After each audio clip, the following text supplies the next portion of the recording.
Welcome to Film Phreeks. This is Justin Llewellyn. Eddie Williams. And in with the release of Three from Hell that's been out, that we did a review of it that you're also welcome to check out. We decided to go back and do a couple of look back on Rob Zombie's earlier films that actually started this franchise with House of Thousand Corpses and Devil's Rejects.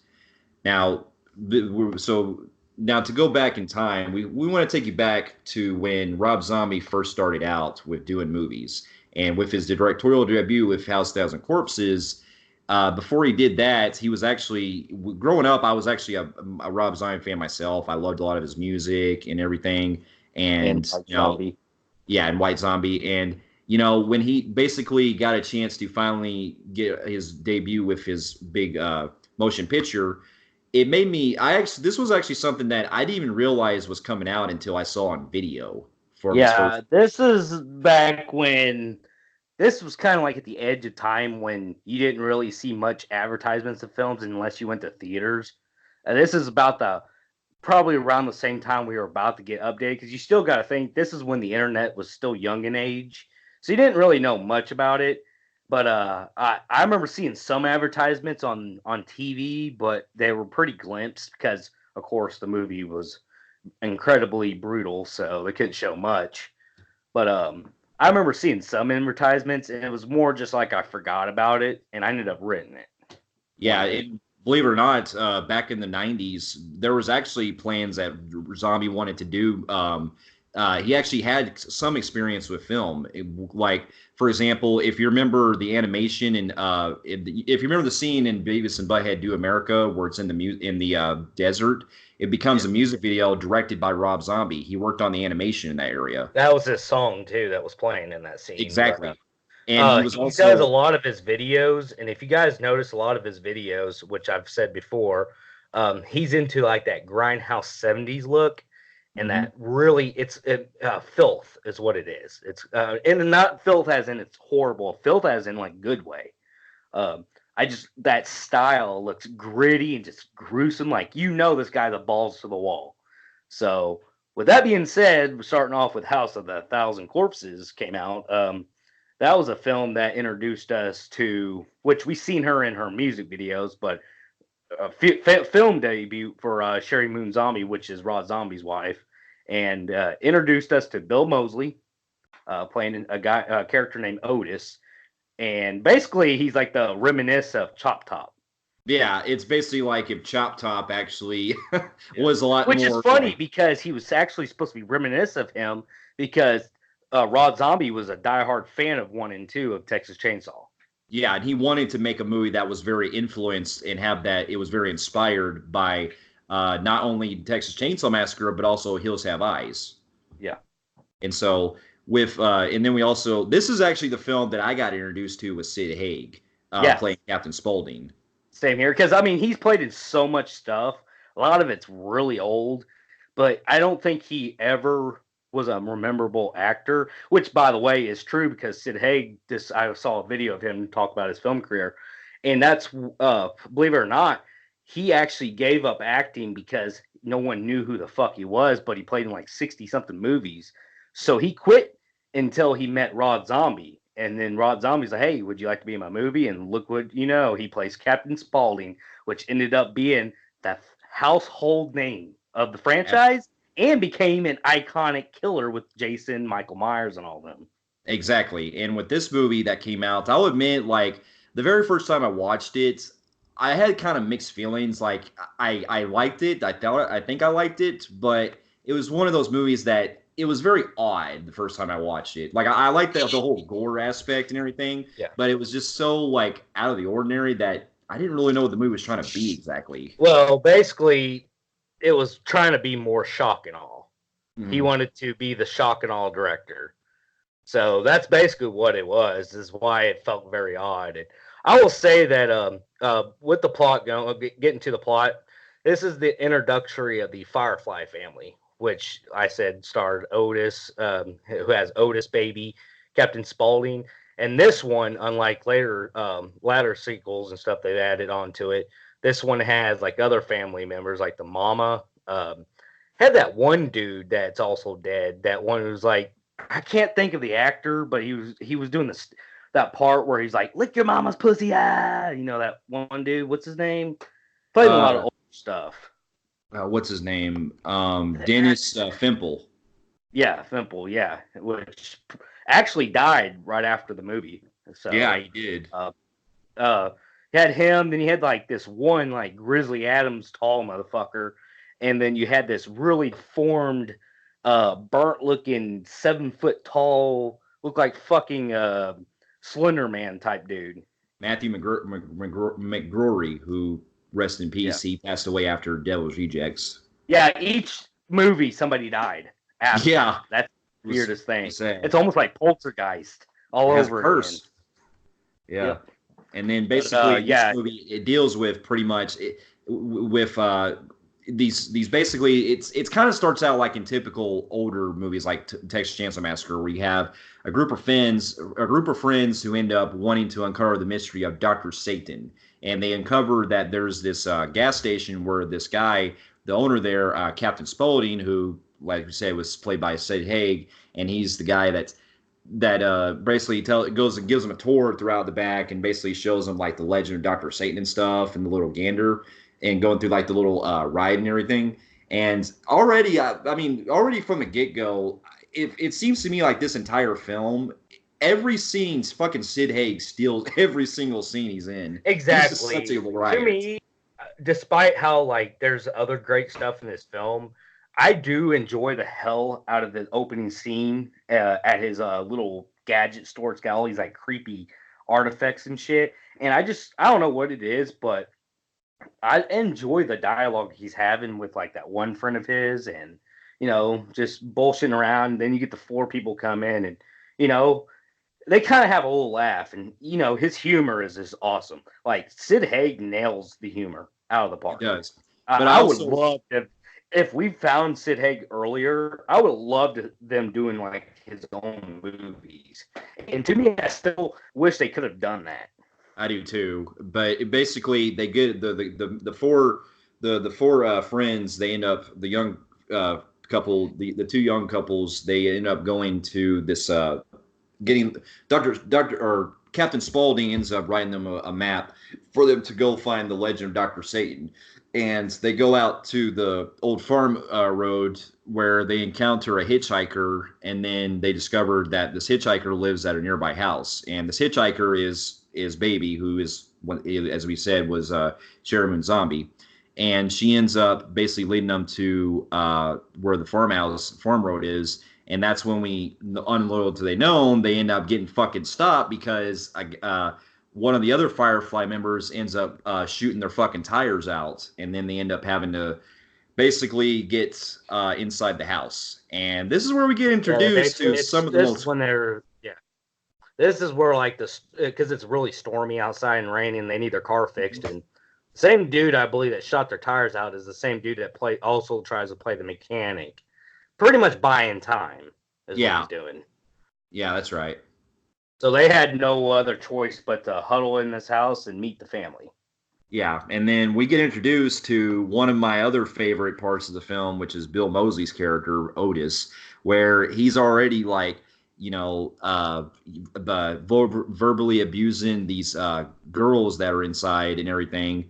And then, you know, we also get introduced to the mother Firefly played by Karen Black, who was also a really famous actress from a lot of 70s films as well.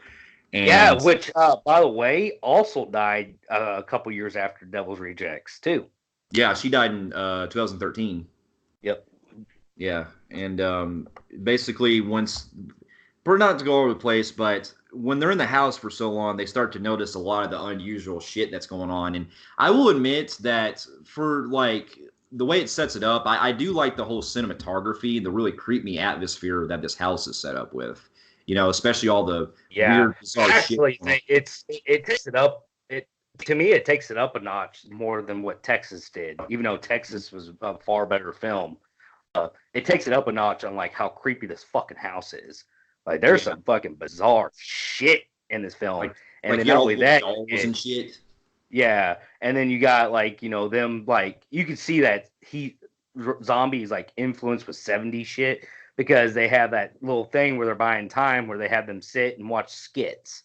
And you Yeah, start off with that one, I think he's like the brother of Spalding or the brother of Mama Firefly or whatever, but he's the you get that grandpa. one. Yeah, the grandpa, and he's like, "Eat your mother's pussy." Yeah, I would say that him and Otis had like a scene earlier in the movie where they're talking shit to each other, and I thought it was fucking funny as shit.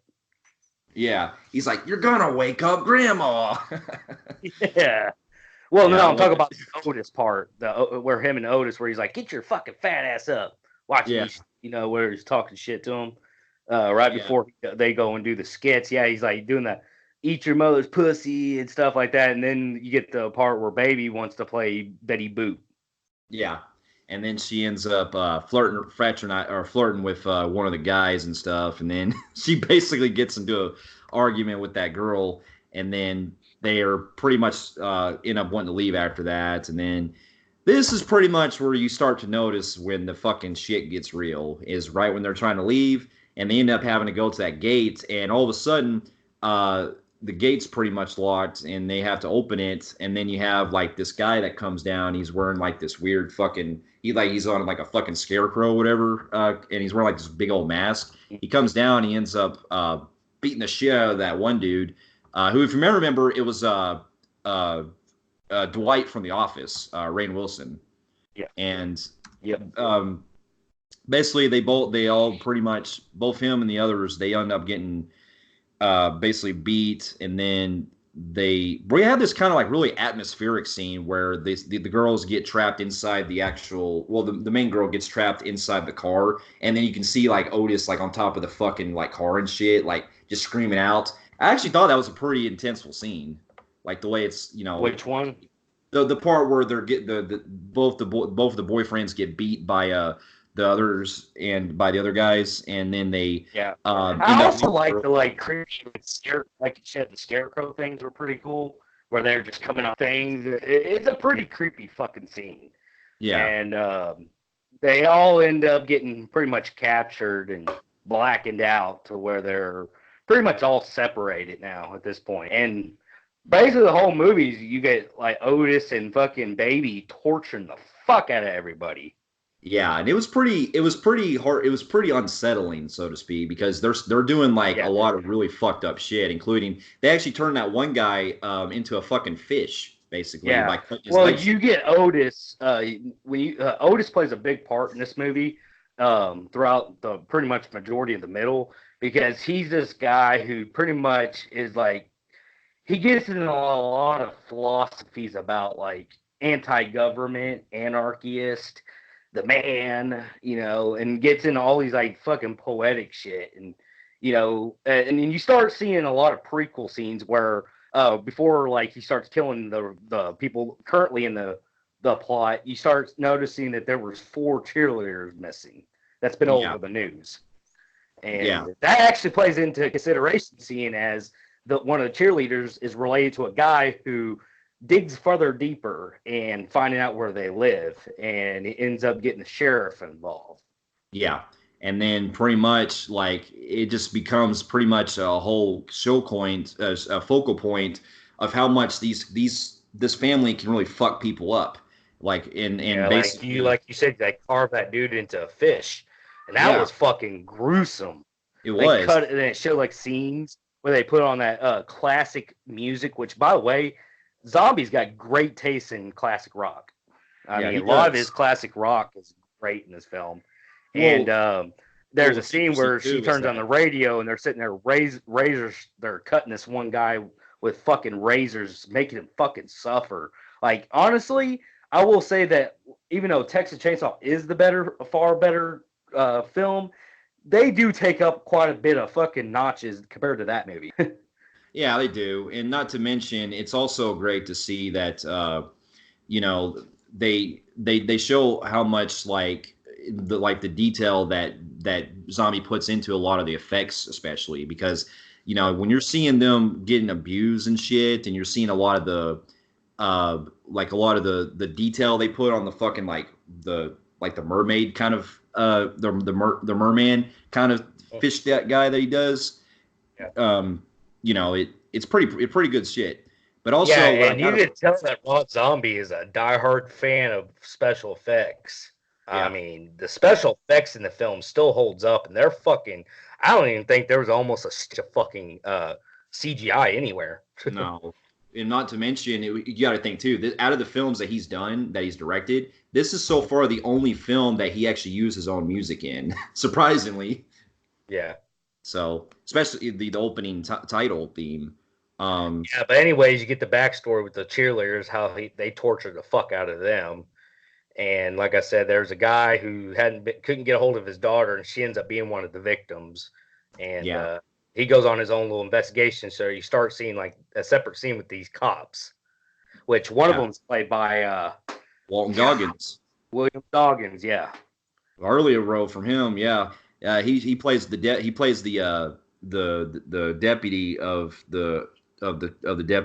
the other the partner of the deputy that's after it, Tom Toles, who, if you may remember, for horror fans there, this is the same guy that was in Henry Portrayal of a Serial Killer. He played Otis, ironically, in that movie named Otis. Funny.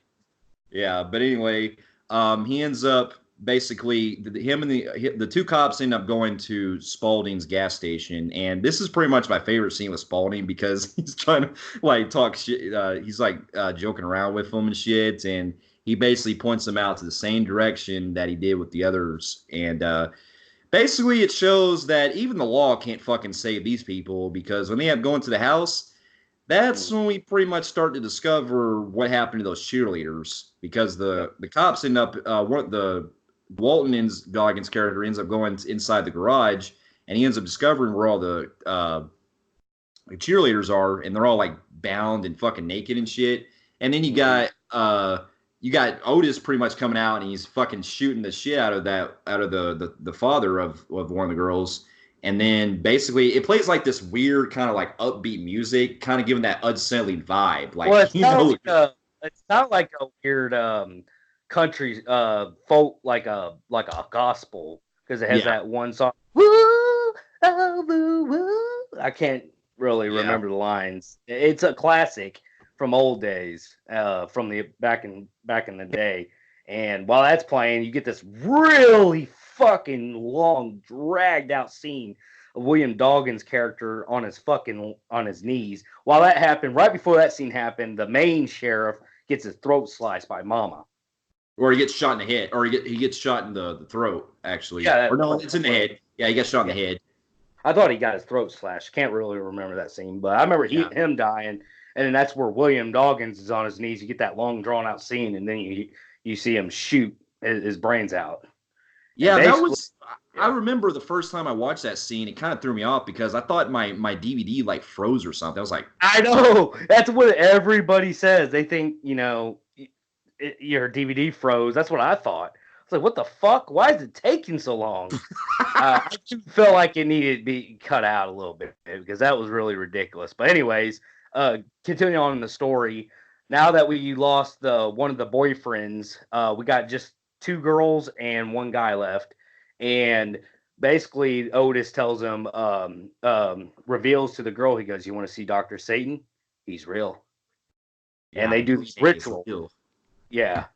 And I'll tell you right now, this scene is really, it might be out of the norm, but I don't care what anybody says. This is where it gets batshit crazy.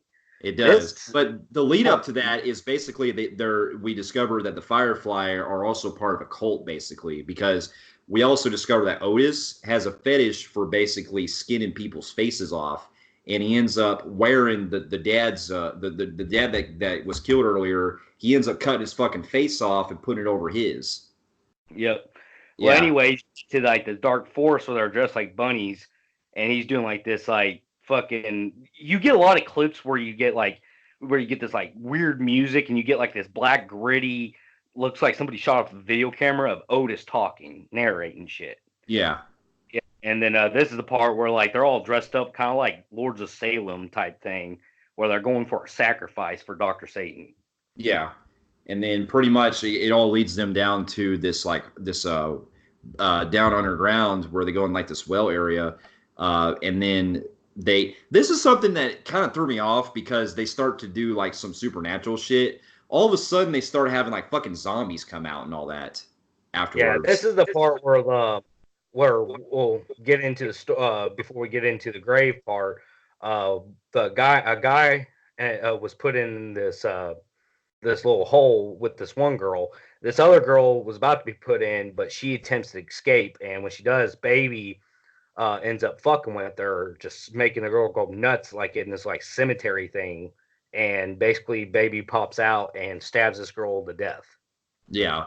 And then we pretty much get into where our main girl and the other guy that was with her, she ends up going with them underground, and The guy, basically the guy gets pretty much killed by these weird zombie like creatures and stuff. well, And what it is the guy they both get lower, but then the man gets missing.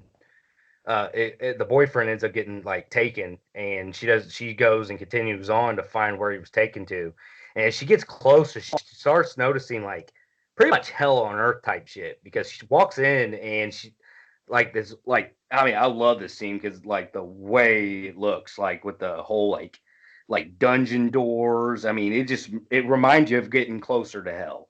mhm, And she walks in and starts seeing all these like pretty much almost remind me of a mixture of 13 ghosts if they weren't ghosts and Cenobites. yeah, And basically there's this theory that Dr. Satan had this history where he went nuts. He was a doctor and he liked to perform like weird shit on people. And these people got like, oh my god, they are fucking creepy looking. Like this one's got like fucking hooks coming out of his eyes and his ears, and one's got like this fucking like metal crate box over his head, and like he's like moving like a robot, but like he's a person. But yeah. it's like one big fucking insane asylum, but in hell is all I could describe it. And basically, she walks in and sees Dr. Satan performing, surgery on the boyfriend, and man, it had his fucking chest open, his fucking brain was open, everything. Yeah, I thought that was the most creepiest scene, and but it's kind of a pro and a con because unfortunately after that, that's literally the last time we fucking see Doctor Satan. I think that Zombie needs to focus on doing more of the Fireflies. To me, are done. They need to do some Doctor Satan shit because I'll tell you right now, it's a missed opportunity. It Right. is.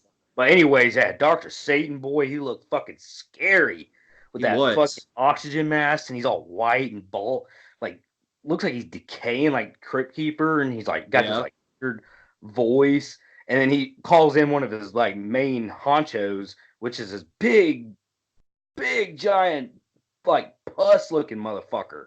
But he looks brutal. He looks like Nemesis. And you know what that is? That's actually the ex husband the father of the ex husband of the mother, and Okay. because who basically was the father of if you remember the story that she was telling earlier in the film, that's the father that burned the bigger Firefly Tiny alive when he was a Okay. kid. So that's Yeah. the same guy. And then she's Yeah. yeah, like but he looks like the fucking dude off of Nemesis out of Resident Evil 3 Nemesis. Yeah. And he looks. I mean, he looks brutal. He's got this big old fucking axe, and he chases after the girl, and she was able to defeat him and get out and escape. Yeah. And then pretty much after that, she encounters Captain Spaulding, and he ends up having to take her to the hospital. And then we get to that really shocking ending where Otis is actually in the fucking back seat, and he pulls a knife on her, and then it cuts to her basically waking up back to the fucking where Doctor Satan is, and she's getting tortured. I Yep. was like, okay, that right there, that's how you fucking set up a perfectly good villain that has so much potential right there. Exactly. And Yeah, but but yeah, anyways, cut it off short. I will say that it's not the greatest film, but I do find enjoyment. I think what steals the show, and this is iconic, is Spalding, for yeah. one, and that is because look at the lines you hear people quote like "fuck your mama," or "fuck your grandma." First Yeah. of all, fuck you, or I'm gonna put. How about give you some chicken, or I won't have to put my foot up in your ass. I mean, Yeah. just any line he said in this movie is on T-shirts everywhere, on memes. It's quoted a lot, Exactly. and yeah, and that's what made Spaulding pretty much the face, even though Otis and Baby and all the other ones are pretty cool. Dr. Satan thing I loved, uh, though I would like to. I need more explanation to what he is. And that's where Zombie really much fails in any of his movies, where he doesn't give us any explanation to anything. Yeah, which I get what he was trying to go for with the later films, but Yeah. unfortunately, it still raises a lot of questions that we never get fucking answered. I was like, Yeah. damn it. Yeah. There's, the Firefly thing needs to be done. Let's do some Satan ones, Dr. That's what I'm Satan saying. movies. They'd be some But money makers right there. that's what I'm saying. But I do also like the rest of the cast too. Yeah. Especially in their debut. Bill Moseley, he's fucking great as Otis. Yeah. Sherry Moon Zombie, she's Which is great. funny Especially, because this one he's actually ain't got a beard yet, so yeah, you see a lot of chop top to him. yeah, pretty much. Yeah. And then the brutality and everything, and even for what it is, because it does feel a little, well, I don't want to say out of place, but it definitely feels more quote unquote experimental. The whole music video thing that Zombie does, it is cool on like a technical aspect, but I do felt like in a lot of scenes, my con with that, it does feel like it's kind of like very non it does feel kind of pointless with a lot of interludes they do, where they do like these, because they do like these cutaways to like these people that have nothing to do with the fucking movie, and it just Yeah. shows them like ranting about like graves and shit. I'm like, you could have really cut some of that shit out. Yeah, he was trying to be for one shock and all the. By the way, I love the practical effects. You got to Oh, I think do that these too. are probably. I mean, despite Devil's Rejects being easily the best out of the franchise, A House of Thousand Corpses does have the best practical effects in the entire franchise. Probably Yeah, the best practical effects he's ever done in his entire career. yeah, and I love the atmosphere of the house too, and the whole rainy and every atmosphere they set up, and the really like dark, foggy area that we get toward the end. So the movie does have great cinematography and a lot of great atmosphere that puts you in that right kind of secluded area too. And I like the whole grindhouse feel that he was going for. So for a starter, Zombie did good with it, but I don't think it holds up as not nearly as well as like the as Rejects, but it's still pretty fun. And so Yep. with that one, I'm giving pretty much a compelling grade on the Film Freaks meter. Yeah, I'm a compelling grade in Film Freaks me with that one. Fair enough. And after House of Thousand Corpses came out, believe it or not, this was a film that wasn't really a big hit when it came out, because yeah, I think when this came out, it was very limited release. It really made a huge like cult following when it came out, though. Like Yep. everybody was talking about this. I Like know. Yeah, this was a big deal it when was people started so talking about it. it basically got so much buzz to the point that Zombie pretty much looked at it like, after getting so much fan reception, he wanted to follow up with a sequel. You know And what? You know what it kind of reminds me of a little bit? Another film that went under the radar and ended up getting this massive cult following was the what 2000 Maniacs is what they call it. 2001 Maniacs. Yeah, 2001 Maniacs, where the film no one knows about it, but then everybody sees it and talks about it. That's Well, what the House of Thousand Corpses pretty much, how it got discovered by mainstream. yeah. And this is when Spalding became a fucking household. Like he started to, but after Devil's Rejects, boom, he hit it off as the iconic character. Like And that's so an icon. Yeah. yeah, and then pretty much after this, it was granted that Zombie wanted to follow with the sequel. And after a couple years, after getting some thoughts into how he would do the next one, there was actually some talk about him pretty much trying to deviate from from this one to kind of do more of a straightforward type of horror film that's a little different from House of Thousand Corpses. And Exactly. so, unfortunately, there were some setbacks that he had to do with his next one, where instead of focusing on the whole supernatural stuff that was set up in house, he wanted to basically do a more straightforward, like on the road type serial killer film, which is the next Yeah. one, which is The Devil's Rejects, which came out in 2005. And believe it or not, this was one that I saw in theaters. I saw this in theaters when it came out. Yeah, I saw this in theaters, and actually, this movie was a mainstream major box office release, unlike the other movie, which was kind of a starter package, limited thing. This one actually went mainstream, huge mainstream, because I remember the trailers and the promotions to this film was major. Like, this is probably one of, not counting the Halloweens, of course, because he got the iconic name to sell for him. This one, to me, as his own projects, this was probably his primest right here. Yeah. And with this one coming out, I was already fucking hyped because even though I didn't really, like, at the time, I wasn't like the biggest fan of House Thousand Corpses, but I still was excited to see these characters back. And seeing upon seeing the follow up, basically what I consider Devil's Rejects is Rob Zombie's magnum opus. This is to me everything that he learned from House Thousand Corpses and pushed it to a whole new level and showed just how much of a filmmaker he can actually be. Exactly.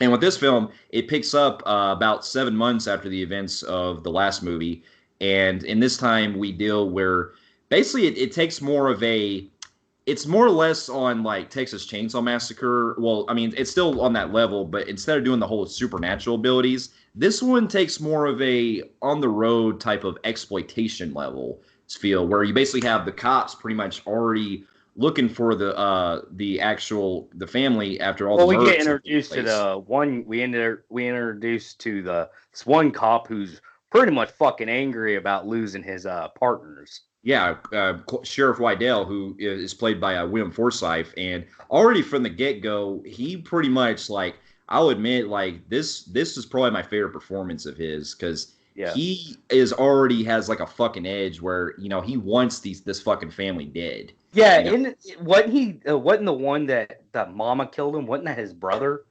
Yeah, it was. Yeah, because he that's how he fucking tortures the mama.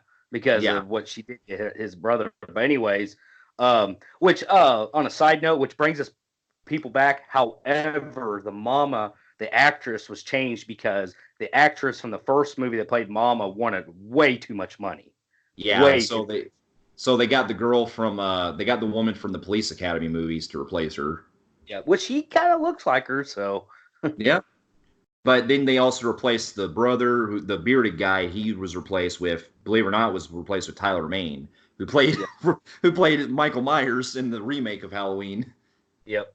And then it started off where the sheriffs now, know where the location is, and this kind of reminded me of, I hate to quote this movie because this movie is a piece of shit. It's kind of similar to Texas Chainsaw 3D, where you get the opening sequence with the shootout in the house. Yeah, this is to me the better version of that piece of shit. Yeah, exactly. This is the one where we have the cops pretty much showing up and basically getting ready to search the house and stuff, and they're pretty much on a search and destroy mission for good. And basically, this is probably one of my favorite parts of the film is where the family is basically getting themselves boarded up and getting, like, the armored suits and everything and all the stuff to, like, cover from bullets. And I gotta admit, this is probably one of my favorite shootouts in a fucking movie that I've ever seen. Yeah, they get into this big shootout, and we actually do lose a couple people in this scene. Like, you lose the bearded guy.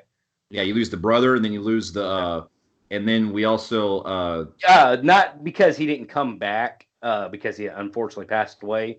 They kind of just went ahead and told us that the grandpa was killed too. Yeah, they don't mention it, but it's kind of assumed that he pretty much died. Yeah, so everybody pretty much dies in the house, but Mama, which is taken into custody. But then you get Otis, and then you get Baby on the run, and they got to go find Captain Spaulding, who isn't in the shootout scene. He's actually doing his own shit where, he wakes up, he's fucking like these nasty ass big old woman. Ooh, she was nasty. And that's what I love about Spaulding. He has no fucking censor at all. He doesn't, not to mention, but not to backtrack, but what I also love about this opening scene is just how that documentary feel of it, where they kind of promote it like Zombie kind of promotes it like basically it's kind of like inspired by a real life story, basically. Exactly. I gotta give you that too. I enjoy the shit out of that. Yeah, I love the whole opening where it shows like the bodies getting dragged and shit, and it gives you that very good grindhouse fucking level. Like it It shows also has the good calm. music soundtrack to it. Yeah, and it's good to hear Allman Brothers' song "Midnight Rider" playing when they're on the run from the That's cops. midnight ride. Yeah. Yeah, and then basically That after block that, is a great opening.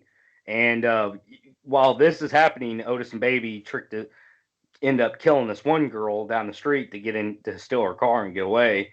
And you get Spalding, who's pretty much like we said, he's living in his trailer, fucking this nasty ass, pimpled, nasty woman, and he wakes up because he paid for like this commercial, and he was waiting to see it on the news, and that's when it broke that they were coming for them, and they knew about Spalding being part of the family, so now he's got to be in it, be yeah, involved. not to like not off not and that's the interesting thing I like about Spalding's character Mm-hmm. is that he's basically the kind of like the I don't want to say the peacekeeper, but he's basically like the middleman. He's the guy that pretty much likes to mind his own business, and even though he does some fucked up shit, and he does like lead people getting killed.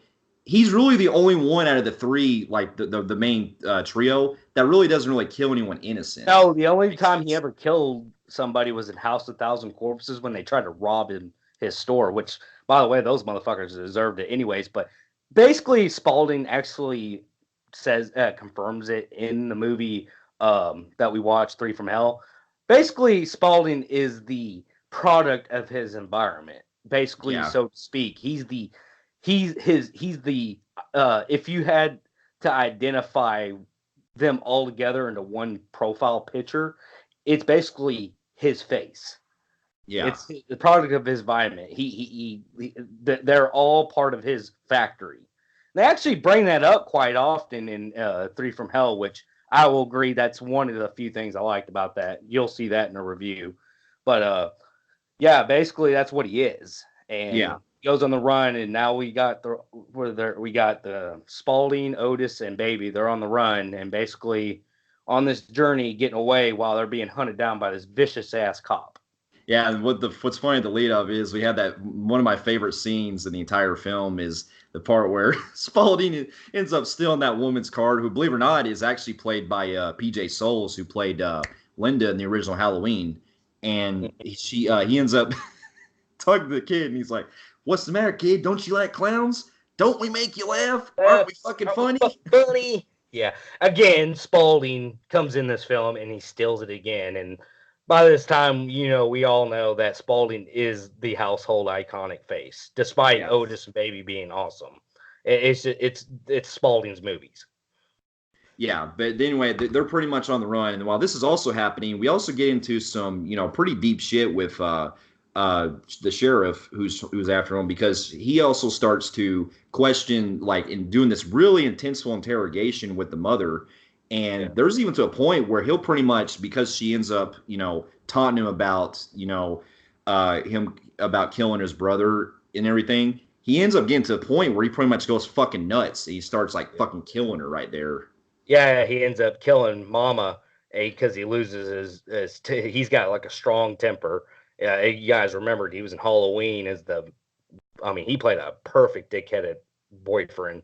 But Yeah. yeah, he basically goes fucking nuts, kills her Mama. So now we lost Mama too, and he's just basically fucking.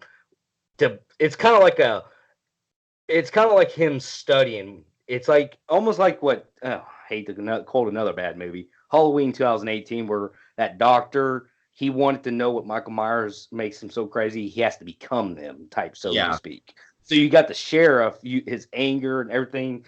He's like a ticking time bomb to the point Which he's just as nuts as they are.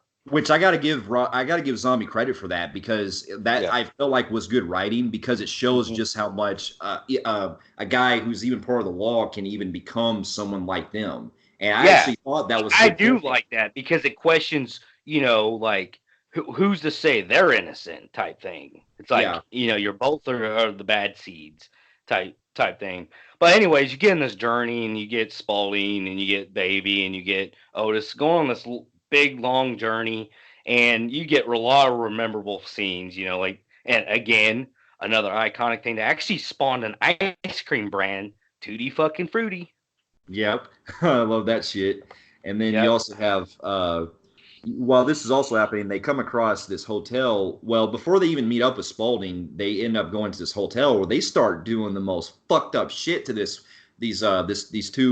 traveling band that they come across, and they end up basically keeping them hostage inside this hotel room.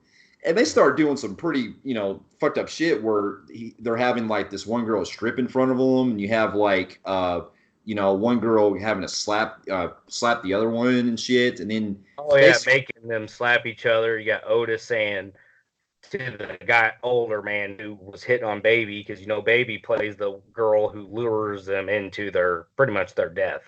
Yeah. And she lures them into the situation. And basically, Otis starts taunting him. And he goes, "Don't you want to fuck my sister? Don't you think she's a fine piece of ass?" Yeah. And then they make him do shit, take shit right in front of his wife and all that, and making him do sexual shit, like the part where one of them has to use the restroom, and she's like, "Nah, you're gonna have to fucking kiss." Yeah, kiss. Now slap her fucking hard. Yeah. I mean, they're just fucking nuts. Well, not just that, but the most fucked up part is when Otis ends up taking those two guys out to the desert to go look for guns, so to speak. And they end up pretty much trying to turn on him and trying to basically get away. And he ends up fucking beating the shit out of that one dude with that fucking stick. And it goes into detail, man, how much messed up he is. And then his fucking face. Yeah. Yeah. And then he's you like, get another iconic scene, probably the most iconic from Otis to ever come out of his mouth. He goes, I'm the devil. I'm here the devil's work or some shit. I forgot the line. I'm the devil and I'm here to do the devil's work. And he starts finishing him off with beating his fucking face in. I was like, damn. Yeah. And you should tell how fucking pure evil they are. And before that, they had this other guy. I've seen him in other movies before, kind of goofy looking. They end up shooting him that's in the head or whatever. Lou Temple. He was the same guy from, if you may remember, he was the same guy from Texas Chainsaw at the beginning. He played the sheriff. Yeah, and then pretty much, and he was also in the 2007 Halloween, the remake. And pretty much, we have them pretty much, Baby and Otis end up meeting up with Spaulding after they end up leaving that girl like inside the hotel and everything, and she ends up, that one girl that's left there, they put that guy's that he killed, he cuts his face off and puts it on her. And then we get pretty much probably the most brutalest death scene where the girl just starts running outside the hotel and starts screaming, and she ends up getting slammed by that fucking semi.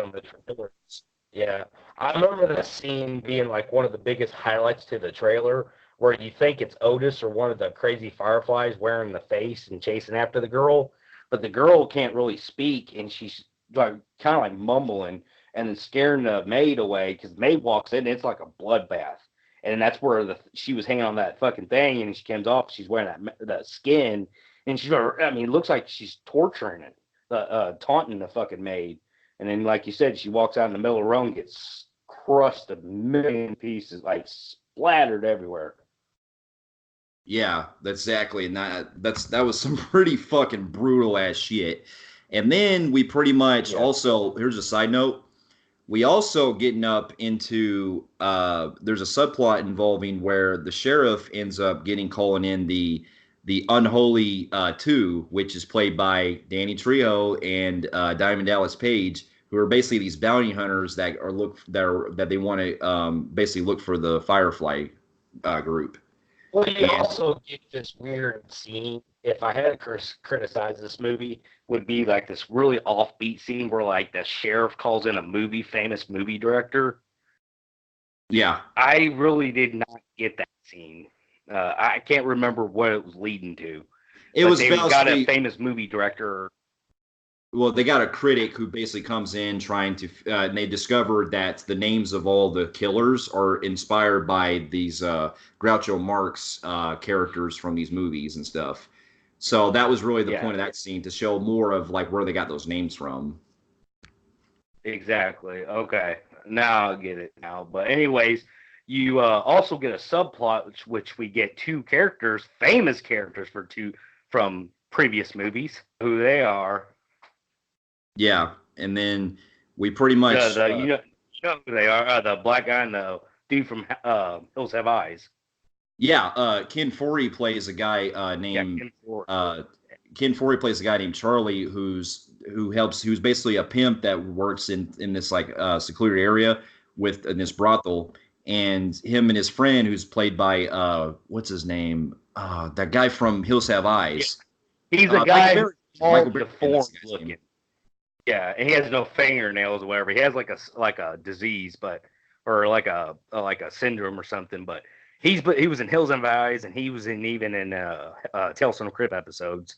But basically, they're just playing. He's playing like this retarded hillbilly that's friends with Ken Forrest's character. And there's this iconic scene that to me is probably one of the funniest scenes that Zombie's ever shot in his entire career. Was a part where they meet this fat guy looking for chickens. And and that's where they go to this, which by the way, the fat guy's played by like some famous white BET comedian from Comedy and Def Jam. And they go up to him and they're like, ask him for chickens, and he's like, "Oh, Rainbow Red, I don't like them. I need them chickens." And this scene, he kind of reminds me of Samuel L. Jackson, Kim Ford's character. And and he goes, "Y'all ain't trying to fuck these chickens, are you?" And he goes, "What, you accuse me of fucking trying to fuck a chicken, motherfucker?" He goes, "No, I don't know about you, but your friend over there looks sexually frustrated." And the dude from Hills Have Eyes like, "Did you hear what he called me, boss?" Yeah. This scene just was a highlight. I don't know, despite it going off the rails of the storyline, going to new characters, they were still funny as shit. And there's a purpose to why they're in the film, because basically they get to the point where they have nowhere to go and they got to go to Ken, because they know Spaulding does, because they were old friends, to have a place to hide out. Yeah, that's what I'm saying. And then pretty much they end up getting across there and they start like talking shit to each other. And this is one of my other favorite parts is the shit Ken Foree and Sid Haig go after each other. And we also get pretty much them partying out like they are having a good time. And then while this is happening, we start to see the really dive into madness, so to speak, with Sheriff Wydell, where he starts like fucking losing it, where he's like, "I'm gonna fucking find you, clown. I ain't no clown around this time." Yeah, he's like, "Fucking find you and kill you." Yeah. Like he goes fucking nuts. He leaves it on the news and stuff. But yeah, they're basically, after that little Ken playing old joke on Spaulding, they end up partying, smoking weed, drinking, snorting coke. I mean, this is like nothing but sex, drugs, and rock and roll. Yeah, pretty much. They're having a blast. And then we pretty much leads to probably kind of a I want to say emotional, but it kind of like switches gears on you, where the soundtrack, the way it plays, it comes across as kind of like sort of a moment where it kind of feels like you're starting to kind of feel for the characters in a way, where you basically have them where you have Spaulding pretty much smoking a joint for a long fucking time, and then you have pretty much the bounty hunters come in and they end up killing everyone inside, killing all the hookers and the prostitutes and everyone, and beating the shit out of Otis and throwing him out and all that. And then basically it becomes where it becomes Wydell ends up coming across Captain Spaulding, confronting him, and he's like, "You're gonna do the killing? We better start doing it right now." Yep. And then pretty much after that, they end up having to take him back to the house, and basically Sheriff Wydell wants to do something that he wants to get real big payback, and wants to basically, he ties all three of them up in this chair inside the same house, and he ends up torturing the shit out of them, and ends up like slamming fucking nails on their hands and shit, and it becomes basically giving them their own medicine, so to speak, giving them their own medicine. And if I can't correct me if I'm wrong, but didn't this all happen because Ken Forrest's character fucking ratted them out? Yeah, he was paid.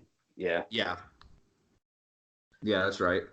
And then pretty much, this basically becomes to a point where you don't really have anyone to root for anymore now, because the sheriff is basically becoming like them, where he's going so much mad that he starts like torturing the shit out of them. Yeah. And then basically comes to the point where he ends up setting the house on fire, and he ends up letting baby go and trying to run around, and it becomes pretty much a slasher film where he's trying to go after her with a fucking axe. Yep. And he ends up killing Ken Foree's character in that pretty, brutal ass shot of him cutting him and shit.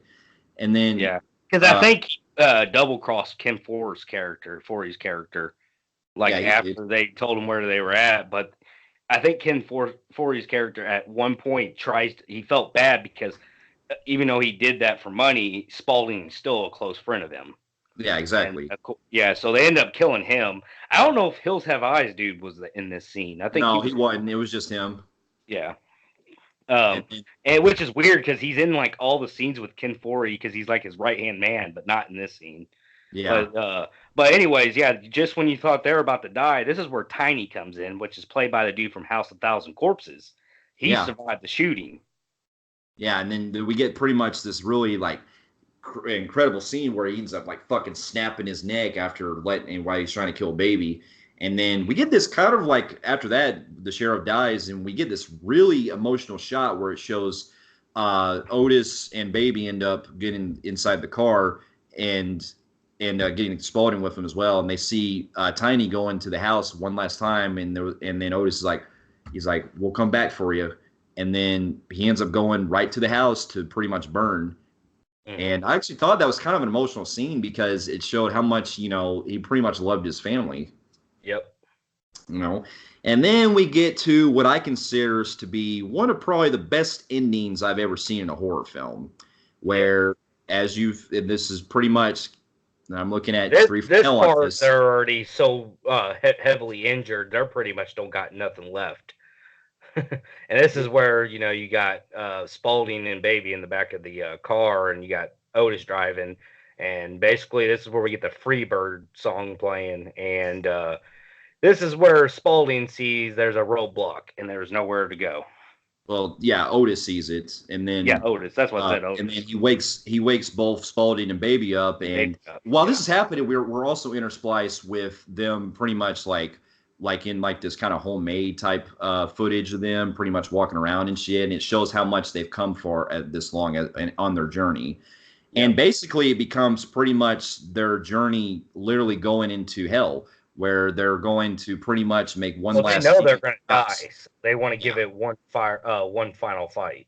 Yeah, they know this is over with, and there's nothing else to it. So basically, Otis pulls a Thelma and Louise type situation where he's just basically driving right at the roadblock, full of cops with machine guns, and basically, you got Spaulding in the back, who's pretty much damn near dead from the events at the house, and baby, she's messed up, and basically, while Freebird's playing, they're all you hear is just fucking gunshots.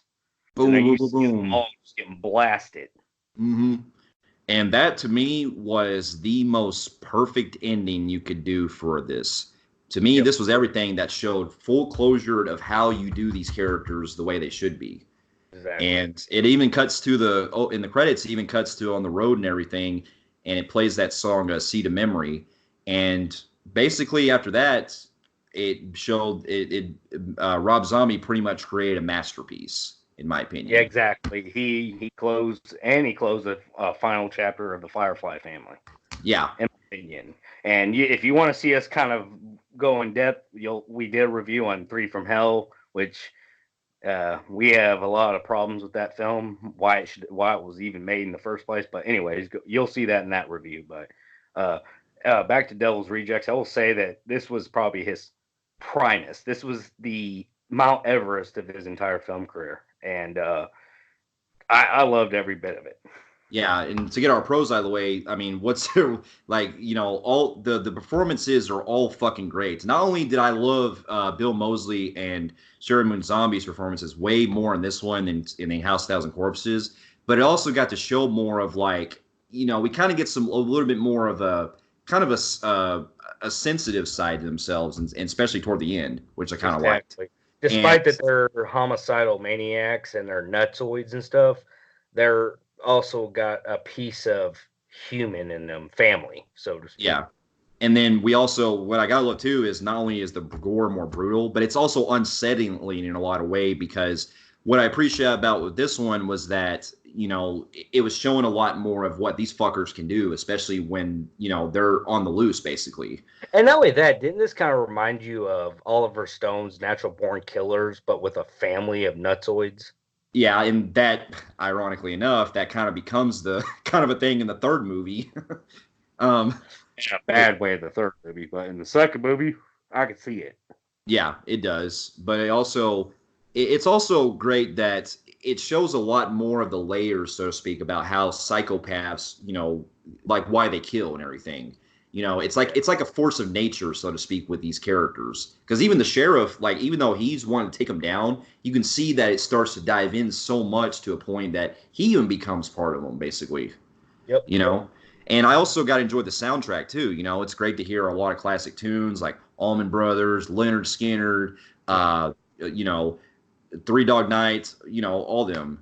And Yes. it satisfies not only as basically a good closure to these characters, but also a way of perpetuating of how much, you know, it's basically like a, well, I don't want to say vigilante, but you know, those on the road killer films that I really enjoy. Yeah, it's definitely, whenever you're following killers on the road, it's probably the best you can get.